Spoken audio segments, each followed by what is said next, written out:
This is a classic because class commentary, unfortunately, is still deeply relevant.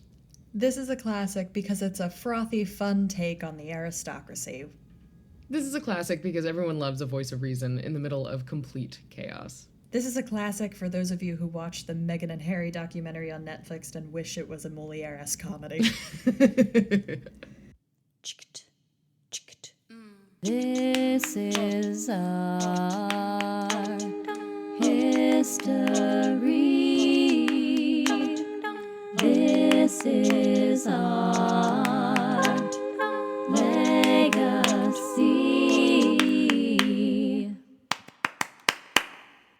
Hello, and welcome to This is a Classic, the Expand the Canon Theater Podcast. We're your hosts. Skye Pagon, curator for Expand the Canon and member of Hedgepig Ensemble. And me, Emily Lyon, a curator and artistic director of Hedgepig Ensemble. Expand the Canon is a program of Hedgepig Ensemble, a Brooklyn-based company that reimagines the classics, creating a legacy of storytelling with gender equity at its core. And today we are diving into The Mésalliance by Luise Gottsched.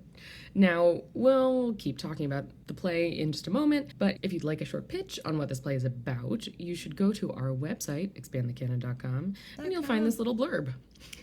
If you are looking for a farcical skewering of the aristocracy that evokes arrested development for the 18th century, consider this contemporary roast of old money values. The notable von Ahnensoltz family deigns to allow a bourgeois gentleman to marry their noble daughter, and pay off all their debts, of course. However, their daughter isn't sold, instead creating delicious chaos with her formerly affianced, and delicately, sort of, sticking it to the man. Dusty heraldry, fashionable hypochondria, and, of course, debt abound in this frothy class commentary that would elevate the Tartuffe or Imaginary Invalid slot of any season. Oh, just a note for anybody who doesn't speak German, also me. Herr means Mr. and Frau means Miss, because we're big into family names on this one. We're not going to do first names, God forbid. So just something to track as you go along. Why do you think this play is a classic, Emily? I think this play deserves to be a classic because, for a bunch of reasons. Mostly, I think class commentary is so frustratingly relevant these days, and it does that in spades. It does it really well. It is so goofy, so extra. And also, I think a lot of times you can get to a fluffy play and you're just like, oh, that was fun and had not a lot of teeth. But weirdly, like, the fluff in this play is the commentary, and I'm sort of fascinated by that. It's very Knives Out in that sense. I think that's very sexy right now, the sort of, like, absurdity of massive wealth. Yeah. It's what we were saying with, like, those long bits and the characters being so self-absorbed. It's like these are people who have, like, no self-awareness, and that's where the sort of humor in them comes from, is, like, they say and do absurd things with no awareness of how absurd those things are, and it's very funny. Yeah, and we've been drawing this, like, Arrested Development comparison too, and I think in performance, one thing that gets lost a little bit if you just read it is, like, who is the straight man at any given moment, and, like, what moments are being shared there. So I think there's also, like, I would love to see a performance of this play and see how much is just sort of, like, what is swallowed, what is, like, sort of a The Office take out to the audience moment, what kind of group commentary can we get going on this totally goofball, utterly committed to the bit family that just is constantly just going after what they want because nothing else matters. And I think you have some really fun roles for women in this play as well. The three sort of central female characters are all, I think, would be really fun to play in very different ways. Frau von Ahnensoltz is just like very like Mrs. Bennet vibe, and very similar also to another play we have on this list, The Uncle. There's a similar character in that play. Hypochondria is sexy in German. You know, I don't know why, but it is. And it's funny. So you have her, you have Amalia, who's the very sort of like Jim Halpert character a lot of the time, if we're comparing this to The Office, of like she is the one who's like taking the looks out to the, she messes with her family. Yeah. There's a lot of stuff where she makes fun of them without them realizing, or like does a bit that they're not in on, and it's very funny. And then honestly, Philippine is hysterically funny as well. Oh yeah. Again, that thing of like being incredibly self-absorbed and like out of touch. We're not like endorsing her behavior or her, you know, romanticized infidelity, which is what it is. It is exciting to see a female character written in this time period who has that degree of agency over her sexuality. Again, it's not endorsing it. I think it's more just like she's mostly being torn down for the fact that she's being obnoxious to Willibald, as opposed to like being torn down for daring to have a potential sexual relationship with a man. Yeah, there's no slut shaming in it whatsoever. Yeah, the joke isn't her sleeping around. The joke is that she's being a dick about it. Right. Which I really do appreciate, especially in a play of this time. And I think, you know, that sense of women's agency too, right? Like this all comes out of dissing a woman, right? Like the whole conflict is this woman felt like she deserved more respect. And is it comical and excessive? Absolutely. But she's really like, her being respected is key element of the play. Amalia has a lot of agency in terms of messing with her family, steering Willibald another way, and also that sense of like the unpredictable ending that we're not going to go with like, and then we put a bow on it and everyone is happy now. It's like, no, everyone's going to walk away being the kind of gross person they were, and we're not going to get married, but thank you so much. I think it's a really, like the conversation around agency, while it's not like, we're serving you a play about female agency, is just so baked in to the story in a way that I love. Yeah. And as stated, it's freaking funny. It's a really funny play. And I think would be, you know, has that sort of Moliere-esque room for like the really big sort of commedia lazzi like bits in it. You could tear down a house with just the absurdity of it. And it's also like a quippy play. I think it would be very fast. I think it would be very funny. I think there's a lot of room for physical comedy in it. And I think it would just be like a really charming and delightful addition to, you know, a summer season, or, you know, those winter months where you want something to just like warm people up with laughter. I think it would just slot so neatly into any season. Totally. And it's such a nice counterpoint in, you know, in that it's a comedy that isn't deeply about like romance. It is about love and marriage, but it's not doing a romantic take on it whatsoever. It's fun with a little bit of bite. And that's the kind of stuff that I kind of really hardcore dig. Legacy. What is this play about, Emily? The Mésalliance is a class comedy, and it begins with a horrible insult. Frau von Ahnensoltz was terribly dissed by Frau von Zierfeld because she did not give up her chair. Yes. Devastating, painful, but clearly she deserved the most notable armchair in the room and was not given up. Now she's deeply offended. So, friend of the family, Herr von Wildholz, has come to soften the blow of this tragic event because the children of von Ahnensoltz and von Zierfeld are engaged. And while Herr von Ahnensoltz is receiving this attempt from von Wildholz, basically he goes into the longest diatribe about heraldry maybe ever. Describing in depth just the coat of arms for several pages. Yeah, as if that somehow proves that I deserve this armchair because we have 12 pig heads on our crest. And you're like, cool, dude. But it's quite silly. It's that kind of like, well, self-importance is the name of the game here. And so then Frau von Ahnensoltz enters, and her sort of version of a very long explanation of why she is deserving and fancy is because she is deathly ill. She looks very healthy and probably is, but she loves the idea of her delicateness, and her doctor that she employs will also agree with her no matter how healthy and normal she looks.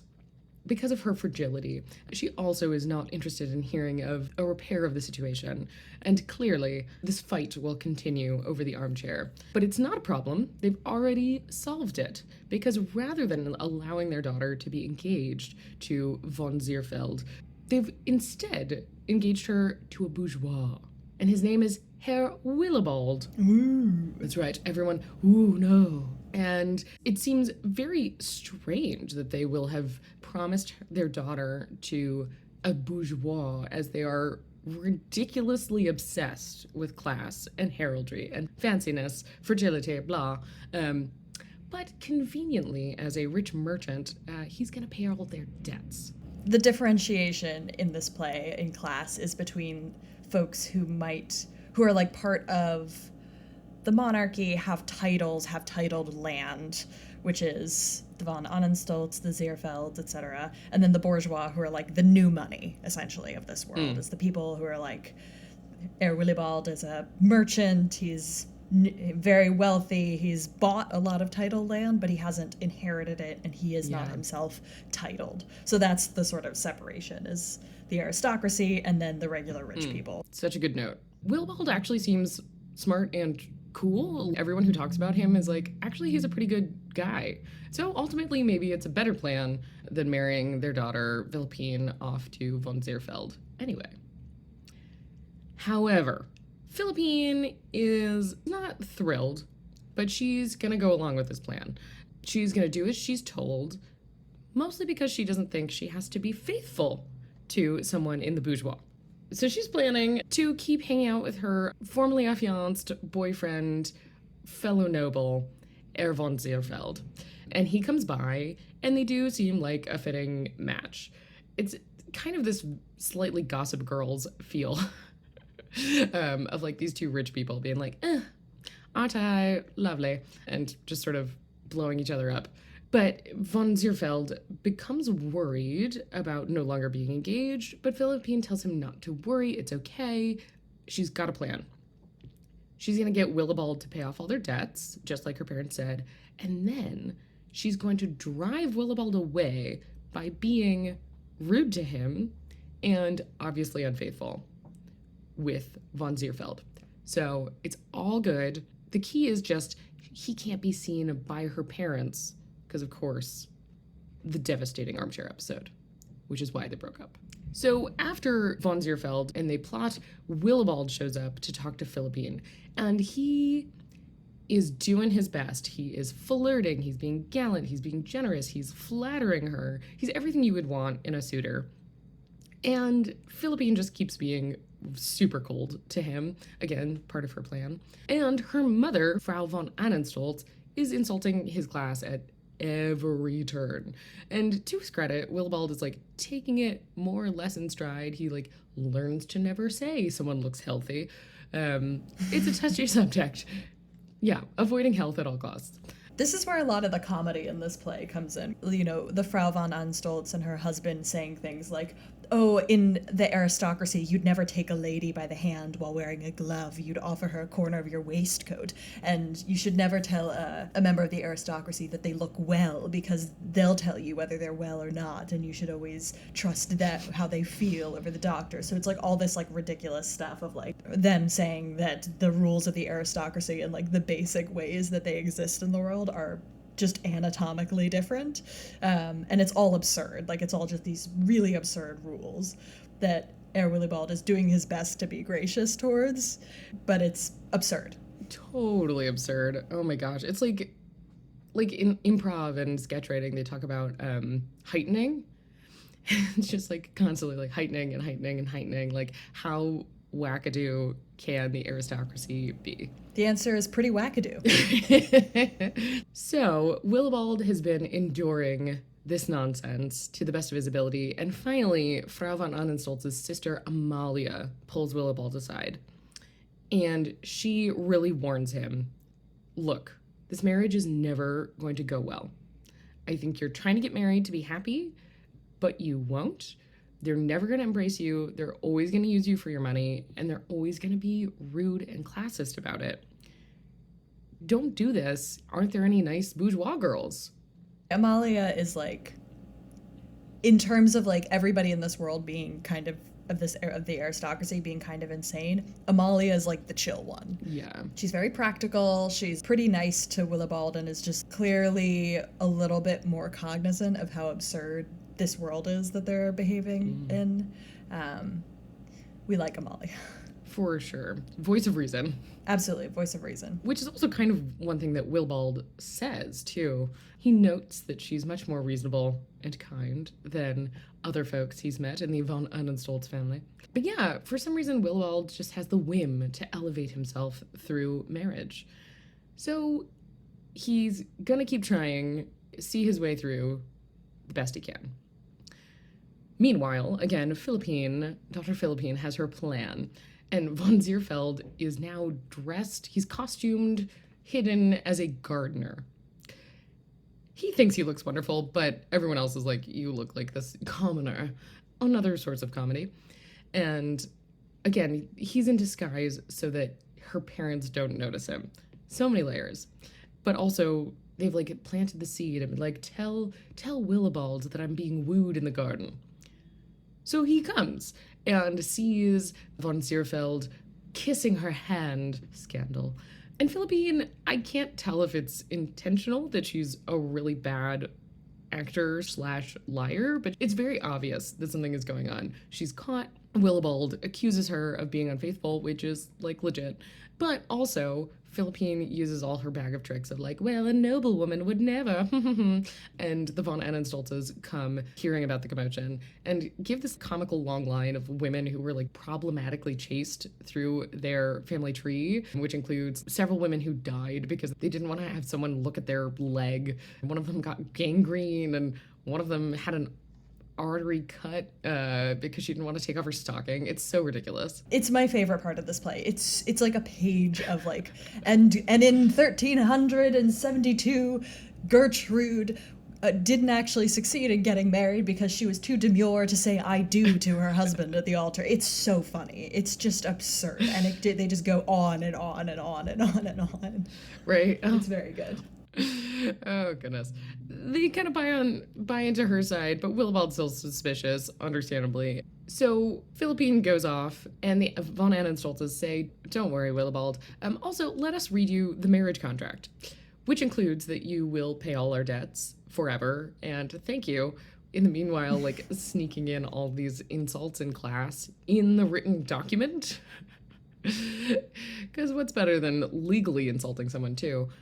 Willibald is like, I mean, obviously Amalia was right that they're just going to use him for his money, and he's getting a little tired of being constantly insulted, being forced to pay all this, although he's still kind of stomaching it at the moment, but it's on shaky ground. So Amalia comes back, and she hears about this gardener story, and she thinks there's something weird about it. So they go to investigate once again. Once again, Philippine is terrible at covering up. She garbles her way through some complete nonsense excuse, and they almost get away with it, but von Zierfeld has a copy of her portrait that falls out of his pocket. And God forbid you would ever give your portrait to some commoner. Oh no, yes. And Amalia, who again is established as the one person that knows what the heck is going on in the world, has figured out the puzzle. It's von Zierfeld. He reveals himself, and everyone's like, this is clearly a mess. You also get one of those great silly comedy reveal moments where it's like the person in disguise takes off their coat and everyone is like, oh my god, it's von Zierfeld. Yes. Those always tickle me. Which is so good. But also then he's like, it is I. You're like, cool, bro. You get both of the wonderful abs of that, like, totally bonkers reveal. Somehow, Zierfeld still wants to marry Philippine. They've been engaged forever. They're into it. They're a weird match that fits despite their oddness. And at this point, Herr von Ahnensoltz would say yes, despite the armchair incident, but he'd still already promised Philippine to Willibald, and Willibald had already given them 10,000 thaler for their marriage. But at this point, Willibald's like, you know what? You can keep it. I'm happy. I'll step away, keep that money, and I'll just get out of here. So everyone gets what they want, more or less, which is an interesting lesson, ? But our sort of final beat of the play is Willibald thanks Amalia for her guidance in steering him away from the Mésalliance. And he asks if he could marry Amalia instead. She's clearly much more smart and reasonable and kind. But she says no. She is also part of the aristocracy and insists that it wouldn't work unless they move to Iceland or someplace that doesn't have the social structures that they do. And unfortunately, she does not like the cold. And she warns him, get rid of your appetite for a noble wife. I love that ending. I love the thing of, and we're not going to shove together two random people who have said before that it wouldn't work between them and just have them get married to tie up the plot. Amalia is such a great character. She knows what she wants, says what she believes, and doesn't really budge. But she's like nice and funny about it. And you get the feeling that like Willibald clearly likes her. Yeah. But he'll be fine. It's not like a heartbreak moment. She's sort of seeing through his desire for, a title, and her being like, I recognize that you think this is a good idea for you, but it's not that good of an idea, and I don't want to be a part of it. So thanks, but no thanks. I wish you well. History. So, Emily, we've talked a little bit about why we like this play, but what do we know about this amazing playwright? Yeah, we know a little less than I would like us to, but we do know that she's really, Luise Gottsched is really considered the mother of modern German comedy. She was a deeply prolific writer, and she wrote poems, plays, essays, and did a ton of translation. So her body of work is actually like quite extensive, which is awesome. It's so like, I think she deserves to have much more scholarship about her because of that. And yet, unfortunately, quite a lot of the scholarship, the biography, and the commentary around her work is deeply intertwined with that of her husband, which we'll get to in a second. Luise Gottsched grew up around the Polish court. Her father was a resident doctor there. She was near a lot of the aristocracy there, and she had two deeply educated parents. So her father was a doctor, and her mother was French fluent and took on educating her as well. So she's this incredibly smart young woman growing up in, I believe, which was called Prussia at the time. And she started writing poetry at 12 years old, which is pretty amazing. Whew. Yeah, smarty.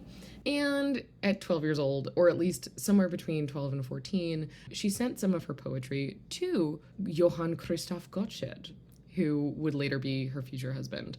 12 is fairly early, but he was a professor of philosophy, and he was also a literary editor. And I think, she was trying to get her work into some of these dailies, these journals that he was editing. And obviously he saw some quality there. So 2 years later, she's 14 and he is 27. He writes to ask her parents if they can correspond over letters. Always an interesting beginning of a courtship. But they do. They correspond over letters, and they meet in person 2 years later when she's 16 and he's 29. And they continue talking and corresponding and courting, I guess, for 6 more years. And apparently a lot of that exchange is much more like academic than romantic necessarily. Like, he's sending her books, he's sending her things to translate, and there's a strong vibe of like colleagues. They clearly like talking about their work, and like that's what connects them. It's how they got connected anyway. And they eventually marry in 1735 after both of her parents had died, which I think is kind of a fascinating little tidbit. Was she resisting marriage in general until she had to? I don't know. An interesting factoid. If anyone is a Luise Gottsched scholar and wants to flesh that out, let us know. The timeline of their relationship is very interesting, and that I read like, oh, they started corresponding when she's like 14, and I'm like, yikes. But although I'm also like, I absolutely as a teenager, would have like written letters to celebrities and stuff like that to be like, hi, I wrote a poem. You know what I mean? Like, there's something very like sweet about that on her end of like, I wrote a poem, please read my poem. The generous read on it makes me want to be like, oh, it is nice of this like older professor to be like, oh, there's this precocious young child and I'm going to write back to them. And it is interesting to me that, at the time that they were living, it would not have been societally weird for him to marry her when she was a teenager, but they don't get married right away, which again, is to your point, is just interesting to note. I don't know what we can take away from that exactly, but it is notable. They get married in 1735, and apparently they have this understanding that until they had kids, Luise would help Johann with his literary work. And they remained childless. So for many, many years, she is working on his projects, working on literary studies, and is deeply, obviously, as she's prolific, doing a lot of work in terms of the literary world, the academic world, and the dramatic world. And because she's helping him, and I guess, this is fairly traditional for the time as well, her work is bound up in his in many ways. And one of those is this project called the German Stage. Apparently, at the time, a lot of what was being shown was operas from different countries, and so they really wanted to promote French plays and also original works. So this is one of the reasons that Luise ends up writing this play, as well as a handful of others, The French Housekeeper and The Last Will, which we've read both of as well. She wrote one tragedy, Panthea, which we don't have a copy of, so if you do, send it our way. Send it our way. Yeah, and her husband, Johann, was very into dramatic unity and classical structure, so the Mésalliance is a 5-act, even though it feels it doesn't have to be necessarily, and it's very much got French scenes, so you can see the sort of French influence on where they were going. But to her credit, she got a lot of literary acclaim for her work. She was very appreciated at the time, and again, mother of German comedy, people recognized, as did her husband, her quality, her intelligence, her shrewdness. She's also not just working on Johann's stuff. She's also learning Latin and Greek and continued learning music for the rest of her life because she's smart. She's interested in life. And so she also translated The Spectator, which was this very popular English daily journal in the 1700s that, Ben Franklin and other notable folks were reading at the time. And one of the aims, I sort of love this, one of the aims of the periodical was to increase the number of women who were, quote, of a more elevated life and conversation. So I love that Luise was trying to spread the word on that kind of work and topic by translating it into German. I'd love to know, what was in that journal. It was daily journal for 3 or 4 years. So there's quite a number of ones you could look up. But I don't know how publicly available it is. I saw at least one online. But yeah, was this, I appreciate that as the aim, but did it really do that? Did it really support women as much as I hope that it did? I'm not sure. If you know, leave a comment and a review on our podcast. Or just email us. Luise Gottsched ended up with a large body of work. She was appreciated in her time. A lot of folks, I think at the time, but also certainly after that, have noted that her contributions were more valuable, perhaps, than her husband's. And yet, there's so much more scholarship on his life. So would really encourage folks who do research on history, on German folks, on playwrights. We need more research on Luise Gottsched that isn't just focused on her husband. Help us out. Do we know anything about her later life? No, she just wrote a lot, and then she and her husband got into a little bit of a tiff over some politics stuff in the theater that they were working on, and then she died, unfortunately. Our lovely dramaturg, James Labella, who helped us do a bunch of research on her background, writes, Gottsched would continue to write until physical impairment and a sense of bitterness at changing literary values fully impeded her. She passed in 1762, leaving behind an indescribably extensive canon of translation, a number of influential plays, an effect on her own husband's work, which nearly, and by the accounts of some scholars, certainly exceeded his own. So shout out to James Labella. Oh, yeah. And now, here is a recording from our filmed scene of the Mésalliance, performed by Sarah Himes and Jory Murphy. Fairest Philippine, I can't for the life of me understand why I have to disguise myself as a gardener in order to make Willibald jealous. It's not because of Willibald, but fear of my parents. You've heard me say 10 times they don't want to catch sight of you. Oh, it's a delight to hear something a dozen times from such beautiful lips. The devil, Fräulein, do admire my cleverness. That was a compliment few suitors could recite to their fair lady, unless perhaps Herr Willibald could think up something equally clever to make you forget his distinguished parents. Oh, do be quiet about Willibald. Oh, but of course. By rights, the names of such suitors should be recited for the first time only at the wedding. Did you make our gardener aware that he should arouse all sorts of suspicions in Willibald concerning our love? Yes, fairest heart, I believe that I have done everything you commanded. But I'm very surprised. At what? I'm surprised that you are not admiring me.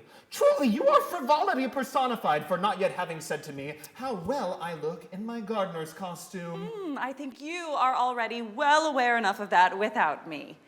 But I would like to have some proof that you too are clever enough to see it.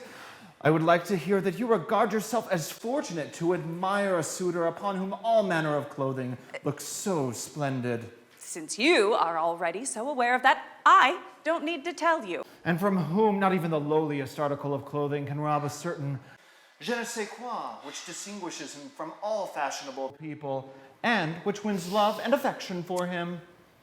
Surely, no one has ever perceived your advantages as well as you do yourself, Herr von Ziegfeld. Well, because you concede me that, I'm going to tell you something quite splendid. What? Pray tell. I'll show you that you can't resist me at all. And that you would have to love me, even if I were Willibald himself, and all my forebears had done nothing but sell kindling and kitchen matches. Oh, and how would you do that? Let me worry about that.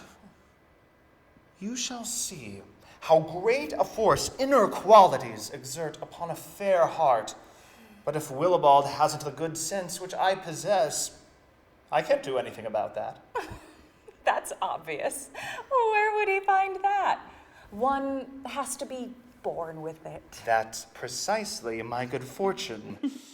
Believe me, if I hadn't been born with good sense, my soul, I don't know where I would have gotten any. This was directed by Emily Lyon, and special thanks as well to director of photography Jenny Desrosiers, sound designer Stephanie Coriatis, and production stage manager Jessica Fournier. And we want to give a shout out to Daniel Akpara for editing this episode. Thank you for joining us for this edition of This is a Classic, the Expand the Canon Theater Podcast. Learn more at expandthecanon.com. If you believe in the importance of expanding the canon, please give us a 5-star review and subscribe to this podcast. And then hit that share button and forward it along to a friend, a colleague, a professor, anyone in your life who's into heraldry. And for info on what's up next, you can follow us on Instagram, At Hedgepig Ensemble Theater, Facebook, /Hedgepig Ensemble Theater, or join our mailing list at hedgepigensemble.org. You can also support this effort by donation at the link in the comments below. Again, I'm Emily Lyon. And I'm Skye Pagan. Thanks so much. See you next time. Stay healthy. Whoa.